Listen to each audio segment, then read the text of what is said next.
Back to our channel. So, Anasuya. Anasuya ఏది మాట్లాడినా ఎప్పుడూ ఏదో ఒక కాంట్రవర్సీ మాట్లాడుతూనే ఉంటది. సో, దానిపైన చర్చలు, పోలీస్ స్టేషన్‌లో కేసులు, వివాదాలు, తర్వాత విమర్శలు. కానీ ఈసారి అనసూయ మాట్లాడిన మాటలు సొసైటీని ఆలోచించేలా చేస్తున్నాయి. సోషల్ మీడియాలో ఒక చర్చ పెట్టుకునేలా చేస్తున్నాయి. ఇంతకీ అనసూయ మాట్లాడిన మాటలేంటి అని తెలుసుకునే ముందు ఒకసారి ఛానల్‌ని సబ్స్క్రైబ్ చేయండి. అండ్ మీ ఒపీనియన్ ఏంటి అనసూయ మాటలకు సంబంధించి, అండ్ అనసూయ ఆలోచనకు సంబంధించి, అండ్ ప్రత్యేకంగా మహిళలకి అలంకరణతో ఉండే అటాచ్‌మెంట్ గురించి, పురిటి బిడ్డ నుంచి అలంకరణ, ఒకసారి తన హస్బెండ్ చనిపోతే ఆ అలంకరణకు మాత్రం మొత్తం దూరంగా ఉండే మహిళల పరిస్థితి. సో, మీ ఇంట్లో ఎవరో ఫేస్ చేసి ఉంటారు. మీ రిలేటివ్స్ కూడా ఉండుంటారు. సో, అలాంటి సిట్యుయేషన్స్ ఎలా ఉంటాయి అనేది కామెంట్ రూపంలో కూడా తెలియజేయండి. సో, ఒక్కసారి అనసూయ గతంలో చేసిన కాంట్రవర్సీకి, ఈసారి అనసూయ మాటలకి చాలా వ్యత్యాసం ఉంది. సో, ప్రతి ఒక్కరు అనసూయ మాట్లాడింది నిజమే కదా! అవును. మహిళల నుంచి అలాంటి అలంకరణ దూరం చెయ్యొద్దు గదా!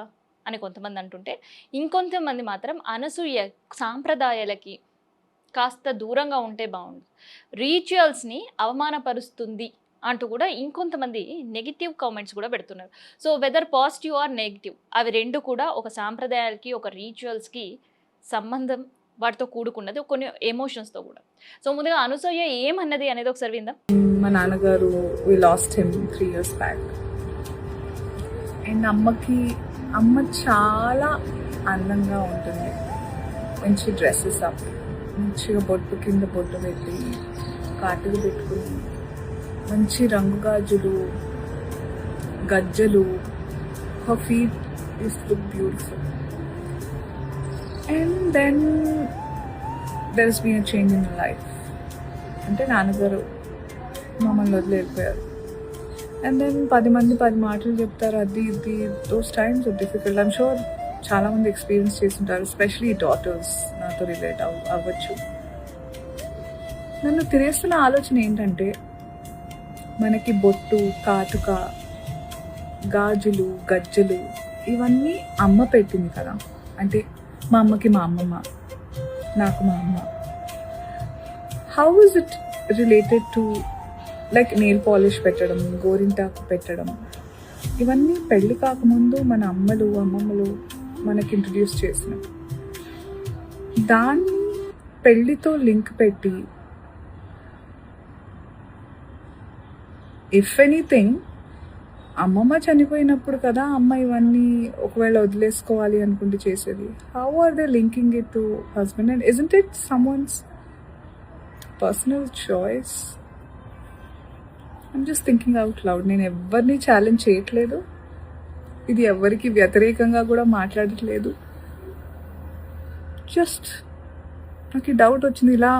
ఇలాంటి స్పెషల్ ఒకేషన్స్, పూజలు, పునస్కారాలు అవన్నీ జరుగుతున్నప్పుడు కూడా నాకు చాలా బలవంతమైన రూల్స్ కొన్ని అనిపిస్తూ ఉంటాయి. అసలు ఇవి ఎక్కడ రాస్తున్నాయి ఏంటి? Just sharing my insights with all of you.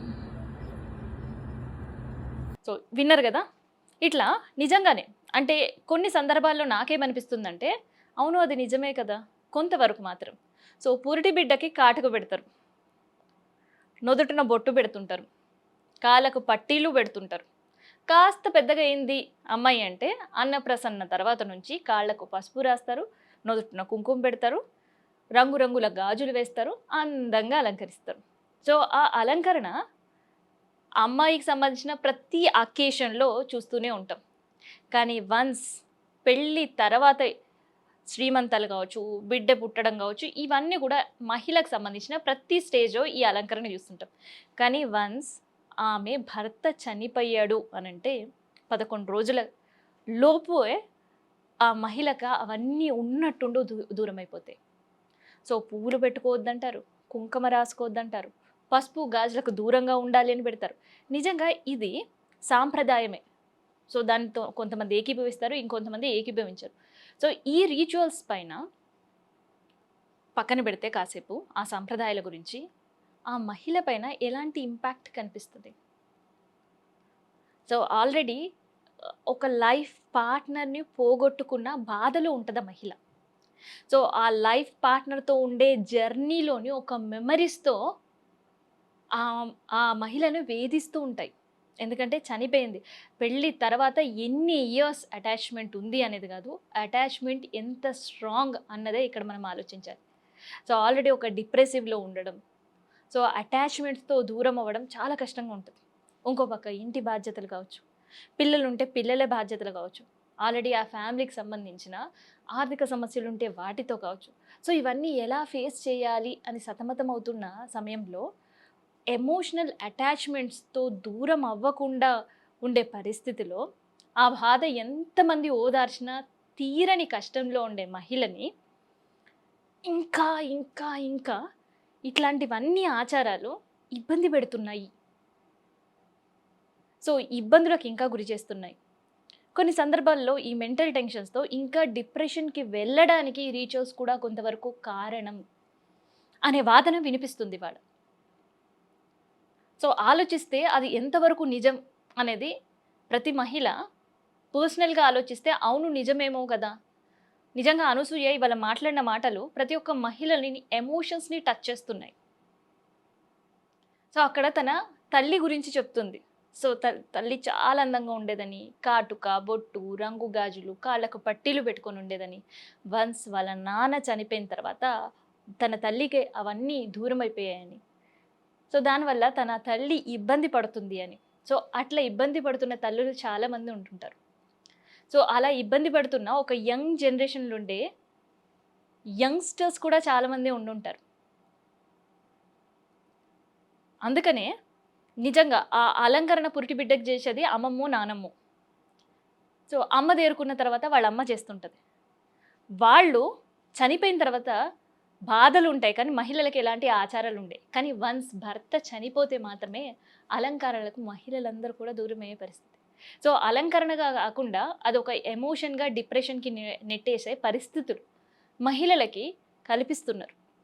అందుకనే కొన్ని ఊర్లలో ఇప్పటికీ అలాంటి సాంప్రదాయాలు చాలా కఠినంగా పాటిస్తున్నారు. కానీ చాలా గ్రామాల్లో అలాంటి ఇబ్బంది నుంచి మహిళలను దూరం పెడుతున్నారు. యెస్.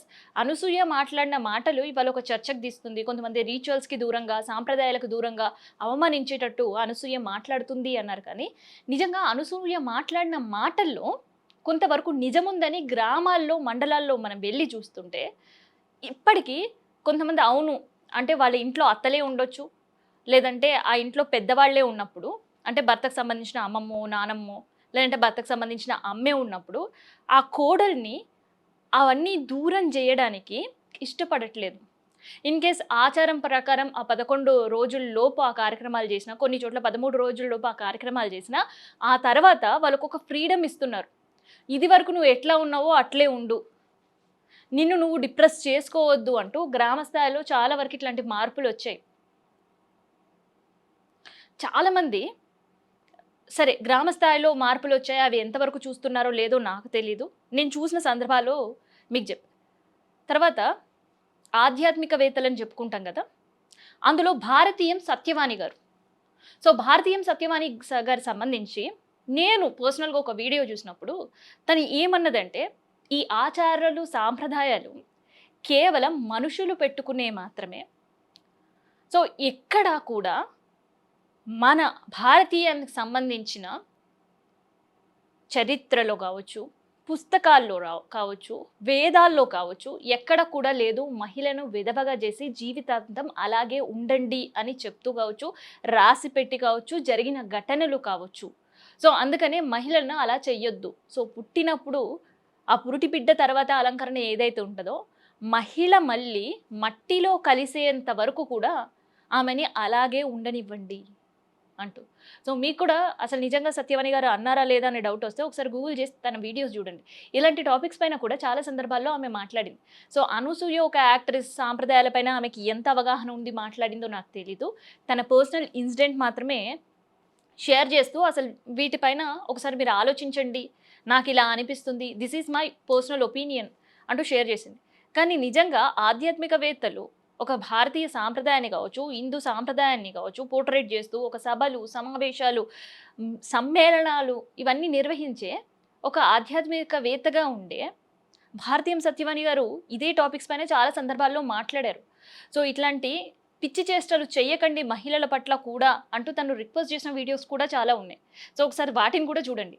సో చూసిన తర్వాత మీకు ఏమనిపిస్తుంది అనే మీ పర్సనల్ ఒపీనియన్ ఏంటి? నిజంగా ఏదైతే రిచువల్స్ వస్తున్నాయో వాటిని కంటిన్యూ చెయ్యడమా?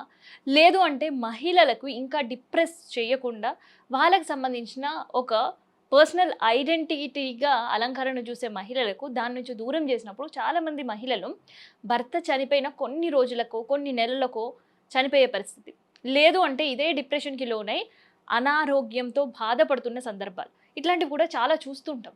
సో మీ పర్సనల్ ఒపీనియన్ ఏంటి అనసూయ విషయంలో అనేది కూడా కామెంట్ రూపంలో తెలియజేయండి.